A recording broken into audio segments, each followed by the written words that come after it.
Halo, mungkin kita semua pernah mengalaminya. Ada suatu hari di mana serasa kita tidak bisa melakukan apa-apa. Padahal kita tahu, kita sadar, ada sesuatu yang harus kita kerjakan. Tapi entah kenapa, badan kita serasa berat.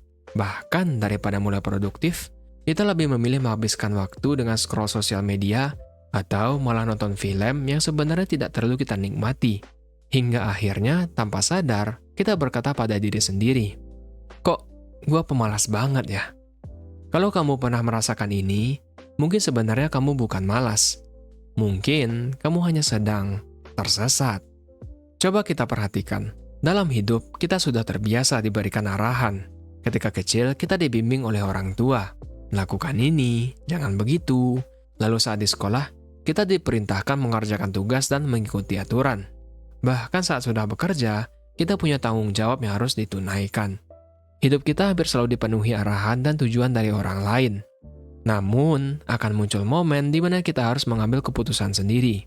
Misalnya, ketika kita ingin mempelajari hal yang baru, mengejar cita-cita kita, atau bahkan ya sekadar memulai sesuatu yang simpel. Nah, di momen inilah kadang muncul masalah. Kita tahu apa yang ingin kita capai.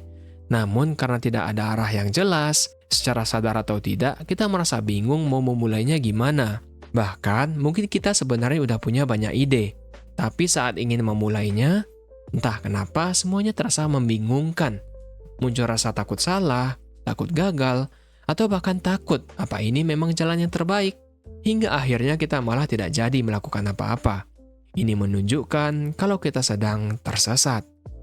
Fenomena ini juga dikenal sebagai kondisi analisis paralisis, di mana kita memiliki terlalu banyak pilihan atau tidak yakin dengan langkah mana yang benar.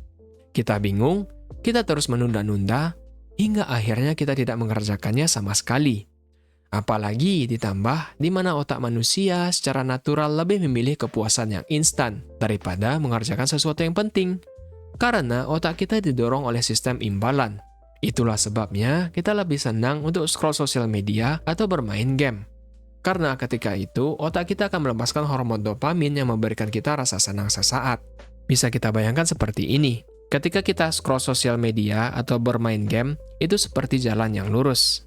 Semuanya mengalir dengan cepat dan simpel. Tinggal kita buka aplikasinya, tidak lama setelah itu kita langsung mendapatkan rasa senang dari dopamin. Sedangkan, jika kita ingin mengerjakan suatu tugas, itu seperti mengerjakan puzzle labirin. Kita harus mencari jalan yang tepat dan menghadapi rintangan untuk sampai ke goal. Proses ini terasa lebih sulit dan rumit. Maka secara natural, otak kita akan mencoba menghindari itu dan akan lebih memilih mengerjakan yang lebih mudah. Meskipun sebenarnya mungkin itu tidak ada manfaatnya buat kita. Lantas, bagaimana caranya kita keluar dari kondisi kehilangan arah ini? Berikut beberapa tips yang mungkin bisa membantu. Pertama, kita perlu menyadari dulu bahwa kondisi ini adalah hal yang wajar. Ini bukan kesalahan kita, tapi ini memang bagian dari cara otak kita bekerja. Otak kita berusaha menjauhkan kita dari stres dengan mengejar melakukan sesuatu yang memberikan hasil instan. Yang penting sekarang adalah bagaimana cara kita meresponnya dan mendorong otak kita untuk mengerjakan sesuatu yang bermanfaat untuk jangka lama. Kedua, jangan berpikir dulu untuk mengejar kesempurnaan, tapi lebih fokus untuk memulai saja dulu. Maksudnya di sini bukan agar kita asal-asalan saja dalam memulai, tapi lebih untuk kita jangan memikirkan terlalu jauh dulu. Misalnya kita ingin menjadi lebih fit atau berotot dengan olahraga. Daripada pusing memikirkan training plan mana yang cocok, coba kita mulai saja dulu dengan olahraga simpel yang kita bisa. Dengan begitu, apa yang mau kita kerjakan terasa jelas dan tidak rumit. Ini hampir mirip seperti yang gue jelaskan di video ini. Kita butuh dorongan yang jelas dan tepat untuk memulai. Setelah kita mulai dan bisa konsisten, baru kita bisa mengembangkan ke tahap selanjutnya. Ketiga, jangan ragu untuk meminta bantuan dari orang lain. Cobalah berbincang dengan orang yang bisa kita percaya, seperti guru, teman, atau keluarga. Mereka bisa memberikan perspektif baru yang mungkin bisa membantu kita melihat jalan yang lebih jelas. Karena seringnya, tanpa perspektif orang lain, kita cuma berputar-putar di pikiran kita sendiri. Selain itu, dengan berbicara dengan orang lain, mungkin kita bisa mengurangi rasa stres yang menumpuk di diri kita. Dan terakhir yang perlu kita ingat, kalau kamu merasa sulit untuk memulai sesuatu, jangan langsung menyalahkan diri sendiri dan berpikir bahwa kamu pemalas. Bisa jadi kamu hanya sedang tersesat dan butuh sedikit arahan. Mencari arah juga butuh waktu.